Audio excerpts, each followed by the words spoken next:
പുറത്തുനിന്ന് ഏട്ടന് table manners ഒക്കെ അറിയാലേ? എന്താ പറഞ്ഞു? അല്ല, ടേബിൾ മാനേഴ്സ്. അതെന്താ കുഴപ്പം? അത് എൻ്റെ മാനേഴ്സിന് എന്താ കുഴപ്പം? അല്ല ഏട്ടാ, ഇവിടെ കൃത്യമായിട്ട് വേസ്റ്റ് ഇട്ട് അവിടെ വീട്ടിലെന്താ പ്രശ്നം? എൻ്റെ വീട് എൻ്റെ സൗകര്യം, എനിക്കിഷ്ടമുള്ള പോലെ ഞാൻ ചെയ്യും. മനസ്സിലായില്ലേ? ഒന്നുമില്ല ചേട്ടാ, ബേബിമക്ക് ഒരാളെ ഇഷ്ടമാണ്. അതവൾ എന്നോട് പറയായിരുന്നു. വേറൊന്നുമില്ല. എന്തിനാ നമ്മളിങ്ങനെ പേടിക്കുന്നത്? അതൊന്നുമില്ല, ഞങ്ങളുടെ അച്ഛൻ മരിച്ചിട്ട് കുറച്ചായില്ലേ. ചേട്ടൻ ഇവിടെ ഓക്കെ അല്ലേ? അമ്മയെ അത് പ്രത്യേകം ചോദിക്കാൻ പറഞ്ഞു. ഓക്കെ അല്ലേ? എല്ലാം ഇങ്ങനെ തുറന്ന് പറഞ്ഞാൽ മതി.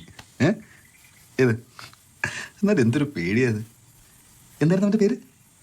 ബേബിമോളെ? ബോബി. ഇങ്ങനെയാണോ എല്ലാ രാത്രിയും ഗുഡ് നൈറ്റ് പറയാൻ വിളിക്കാം? അല്ല അല്ല അല്ല. അപ്പൊ ഇന്ന് തന്നെ ഇങ്ങനെ ഒരു നുണ പറയാൻ തോന്നിയത് കോയിൻസിഡൻസ് അല്ലേ? വിശ്വസിച്ചിരിക്കുന്നു, കണ്ണടച്ച്. ഇനി എന്തൊക്കെ ഉണ്ട് എൻ്റെ അടുത്ത് ഇങ്ങനെ പറയാൻ വെച്ചിരിക്കുന്നത്?